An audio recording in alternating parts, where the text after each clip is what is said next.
7 cents. All day talking. Over here, 7 cents today. We're paying today.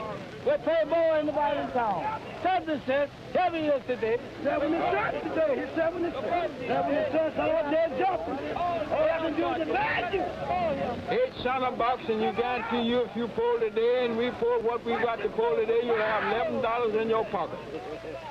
This scene is not taking place in the Congo. It has nothing to do with Johannesburg or Cape Town. It is not Nyasaland or Nigeria. This is Florida. These are citizens of the United States, 1960. This is a shape-up for migrant workers. The hawkers are chanting the going peace rate at the various fields.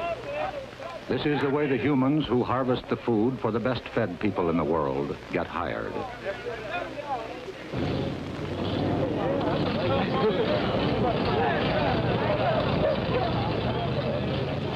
One farmer looked at this and said, "We used to own our slaves. Now we just rent them." The Secretary of Labor looked at the migrant plight and said, "I think they're the great mass of what I've called the excluded Americans. They are people who cry out, the workers and their children and their wives, who cry out for some assistance, and whose plight is a shame. It's a shame in America."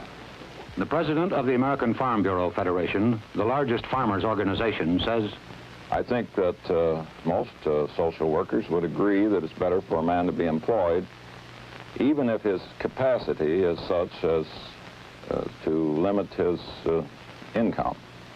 And we take the position it is far better to have thousands of these folks who are practically unemployable, earning some money, doing some productive work for at least a few days in the year.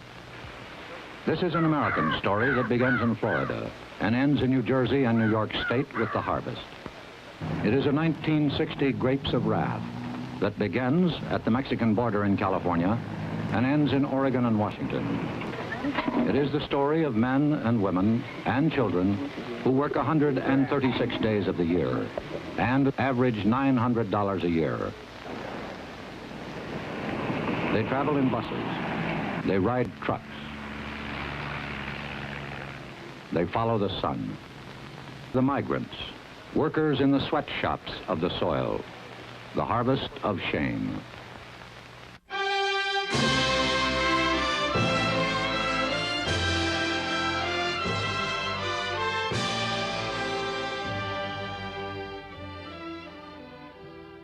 This is CBS Reports, Harvest of Shame. It has to do with the men, women, and children who harvest the crops in this country of ours, the best-fed nation on earth. These are the forgotten people, the underprotected, the undereducated, the underclothed, the underfed. We present this report of Thanksgiving because were it not for the labor of the people you are going to meet, you might not starve, but your table would not be laden with the luxuries that we have all come to regard as essentials. We should like you to meet some of your fellow citizens who harvest the food for the best-fed nation on earth. This is Belle Glade, Florida, where the Exodus has its beginning every year.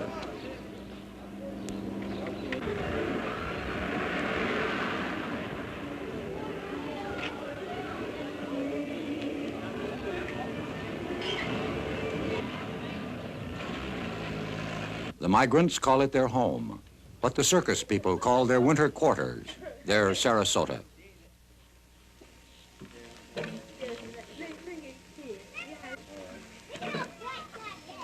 Charles Goodlett, chief of police of Belle Glade, says, the problem that we have now are the ones that come here that don't have the money to rent a room.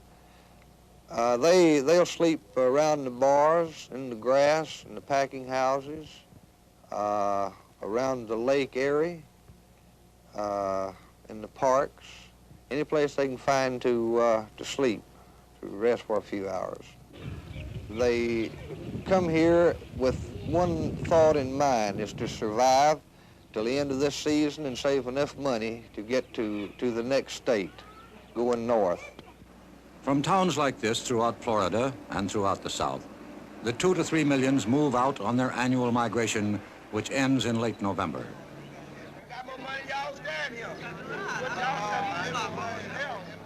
They carry with them whatever little they possess, whatever little they are. The vegetables the migrants picked yesterday moved north swiftly on rails. Produce en route to the tables of America by trailer is refrigerated and carefully packed to prevent bruising.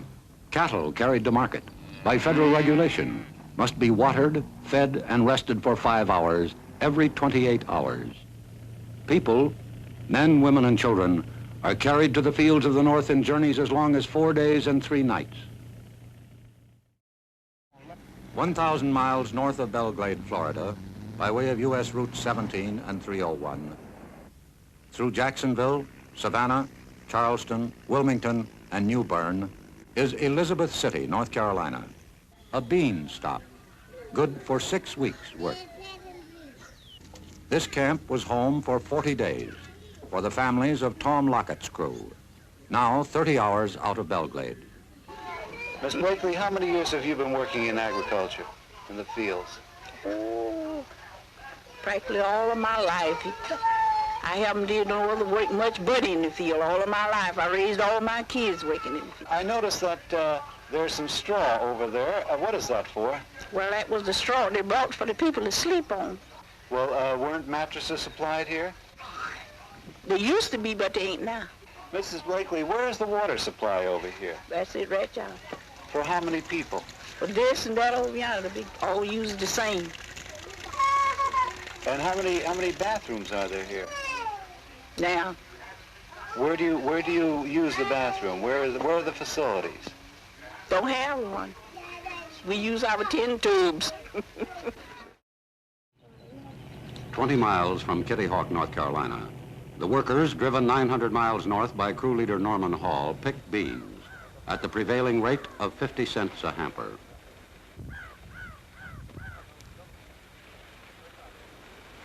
Lunch is not a picnic, whether brought from the labor camp or purchased at the open-air kitchen, or in a bottle, heated by the rays of the sun.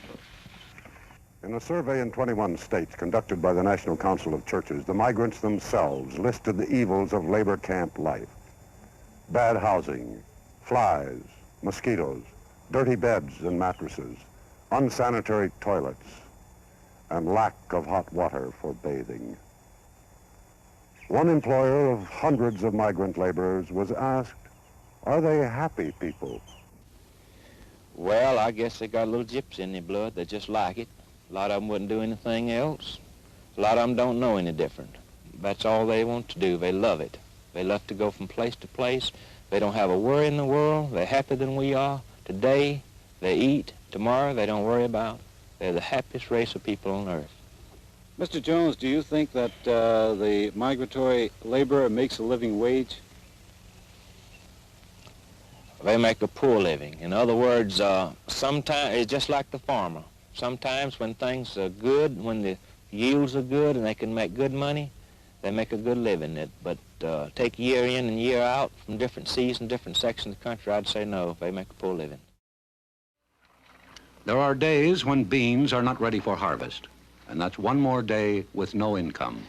Ed King, a crew leader, hauled his workers to this camp at Powell's Landing, Virginia, where they worked 5 weeks pulling corn and picking beans. And when the fields have been stripped in North Carolina and Virginia, the trucks and buses again move north.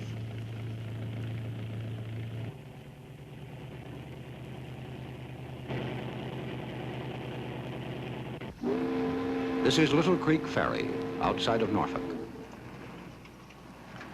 20,000 migrants are ferried to the fertile fields of the Virginia Cape and the eastern shores of Maryland and Delaware for beans, tomatoes, asparagus, and potatoes.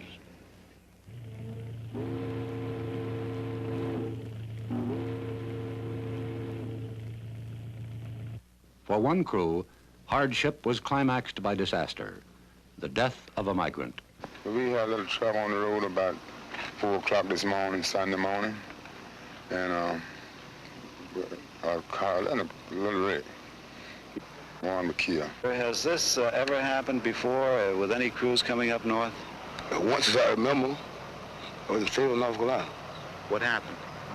Everybody got killed. Every year, as predictable as the seasons, there are accidents resulting in death and serious injury to these laborers. On June 6, 1957, at the intersection of U.S. Route 301 and State Highway 102, 9 miles from Fayetteville, North Carolina, 21 migrants were killed, 17 males, 3 females, and the baby boy. The police report stated one of the causes of the high loss of life was the packaging of the occupants of the truck. At Cutchogue, New York, 300 migrants live in this camp owned and operated by the Potato Growers Association of Long Island. This is migrant housing, 90 miles from Times Square.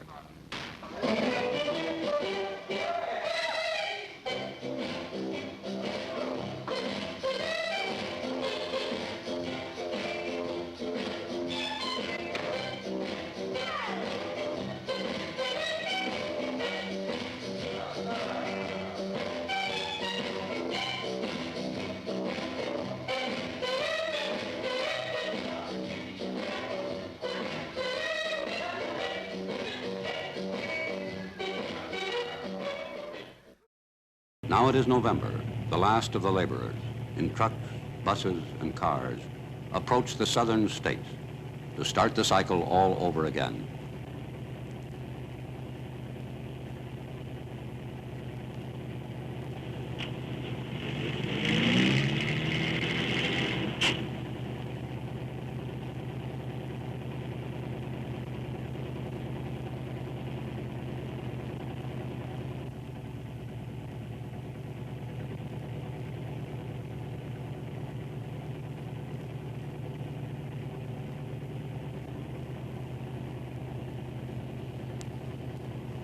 The Sunshine State welcomes them back.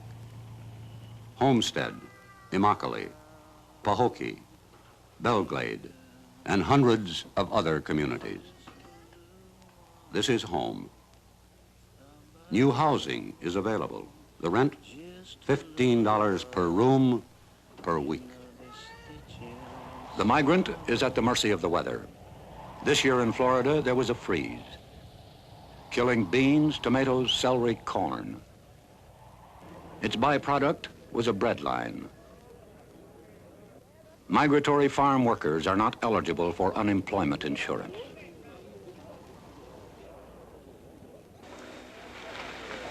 This happened in the United States in 1960. A line of humans waiting for a ration of tinned goods, milk and bread.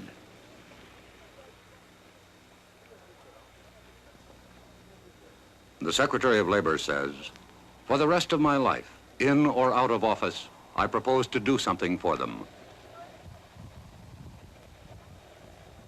A hardened newspaper man says, for the rest of my life, I will do what little I can to help.